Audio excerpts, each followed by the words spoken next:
On November 25, 1177, 500 exhausted knights faced 26,000 of Saladin's finest warriors. A 16-year-old king with failing hands stood between Jerusalem and annihilation. By sunset, history would be rewritten in blood.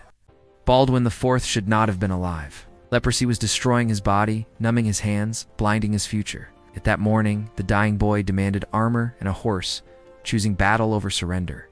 Saladin commanded the most powerful army in the world, veterans of countless victories, confident, scattered, already dividing spoils. He believed Jerusalem was helpless, and that Baldwin would never dare leave its walls. That assumption was fatal. Saladin's army was stretched thin, unformed, unready. And somewhere beyond the dust, 500 knights were already charging toward destiny. By dawn on November 25th, Baldwin's army had done the unthinkable. They had marched nearly non-stop, pushing men and horses beyond what medieval armies believed possible. Many knights could barely sit in their saddles. Baldwin himself drifted in and out of consciousness, his body failing under pain no healthy man could endure. Yet when scouts returned with news that Saladin's army was scattered and unprepared, exhaustion vanished. This was the moment, not tomorrow, not behind walls. Now. Saladin's army was enormous, but it was not ready. Confident after weeks of uncontested movement, discipline had relaxed. Units were spread across miles of countryside, foraging and resting. Horses were unsaddled. Commanders assumed no serious threat existed. Every previous campaign had taught them the same lesson. The Crusaders avoided open battle when outnumbered. Baldwin's decision shattered that expectation. The larger force, for the first time, was the vulnerable one. Witnesses recorded the silence when Baldwin insisted on mounting his horse. His hands were so damaged that squires had to place the sword into his grip. Leather straps held his body upright. Some knights wept openly, convinced they were watching their king ride toward death. Baldwin did not speak of survival. He spoke only of duty. If Jerusalem was to fall, it would not fall without its king standing in front of it. Around midday, Baldwin raised his bandaged hand. It was the signal every knight had been waiting for. 500 lances dropped forward as one. There would be no hesitation, no probing attack. They would strike the center with everything they had. The decision violated every rule of medieval warfare. Yet Baldwin understood something deeper. A scattered army, no matter how large, breaks before it can think. The charge covered hundreds of yards in seconds. Exhausted horses found strength they should not have had. The ground shook as iron and flesh moved as one. Muslim commanders shouted orders, but confusion spread faster than command. This was not a cautious engagement, it was shock warfare. Momentum became a weapon, surprise became terror. The impossible had already begun. When the lines met, the sound was described as thunder breaking stone. Lances shattered on impact. Horses slammed into men still trying to form ranks. Units meant to support each other were too far apart. Panic replaced command. The center buckled not, because of numbers, but because cohesion collapsed. Once momentum turned, even elite warriors struggled to recover. As the center gave way, retreat replaced resistance. Soldiers pulled back instinctively, unaware that the ground itself was against them. Shallow ravines and broken terrain turned escape into chaos. What looked like open space funneled men into confusion. Baldwin had read the land correctly. Saladin had not. Terrain, not numbers, now decided the battle. Then came the moment that shattered morale completely. Baldwin's infantry, previously hidden by terrain, appeared on the flank. Two exhausted soldiers already losing cohesion. It felt like a second army materializing from nowhere. The belief spread instantly. They were surrounded. It wasn't true, but belief decides battles faster than facts. The rout had begun. Once panic entered Saladin's ranks, command authority evaporated. Units that had never known defeat hesitated, then began to withdraw. That hesitation spread faster than orders. Soldiers looked not to banners, but to escape routes. What moments earlier had been a confident army now moved as individuals. Medieval warfare depended on cohesion. When that cohesion failed, even veterans became vulnerable.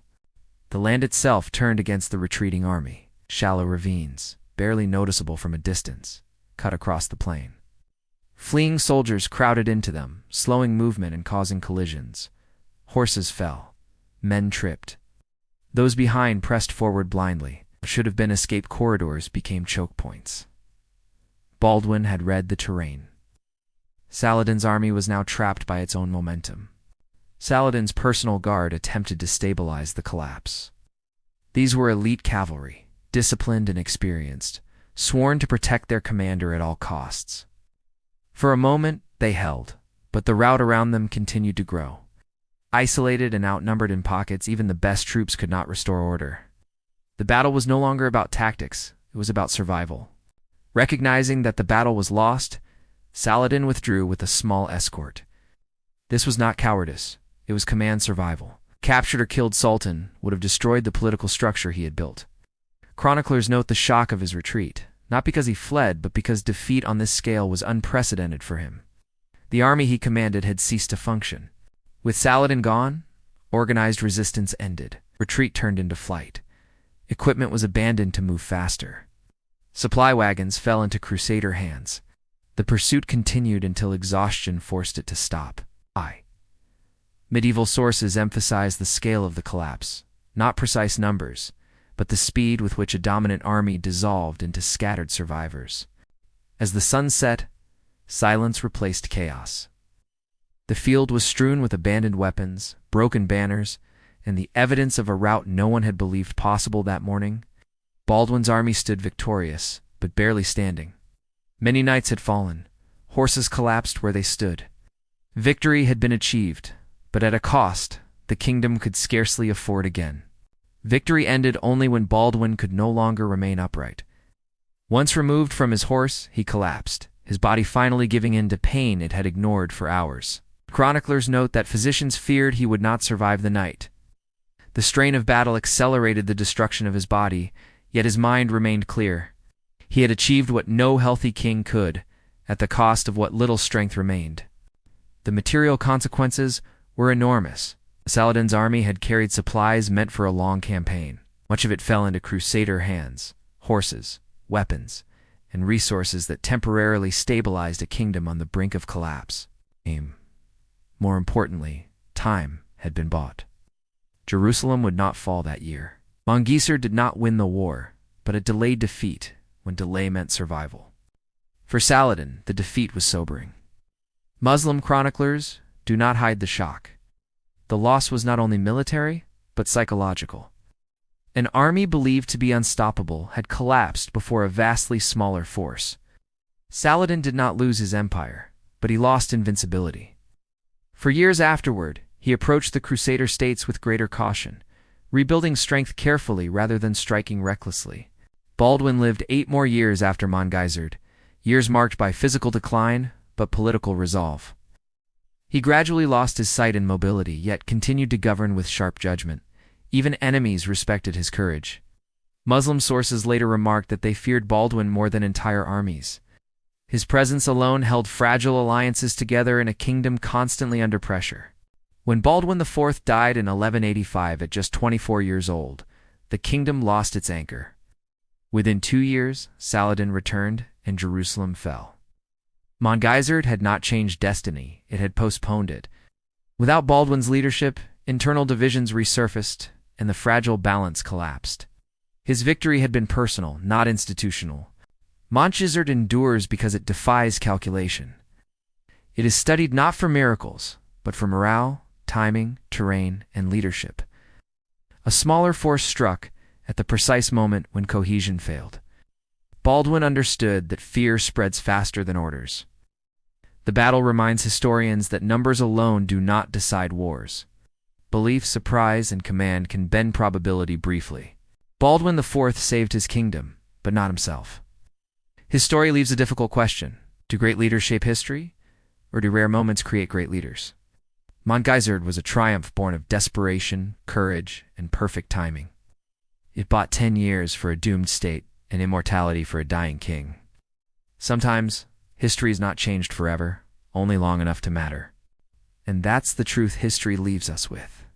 500 knights didn't just defeat an army, they shattered certainty itself. For one afternoon in 1177, numbers stopped mattering. Fear outran reason. Leadership broke mathematics. So here's the question history never answers for us. Was Montgisard a miracle, or proof that courage, timing, and belief can bend reality itself? Tell me what you think in the comments, because battles like this don't just belong to the past. They challenge how we understand power, even today.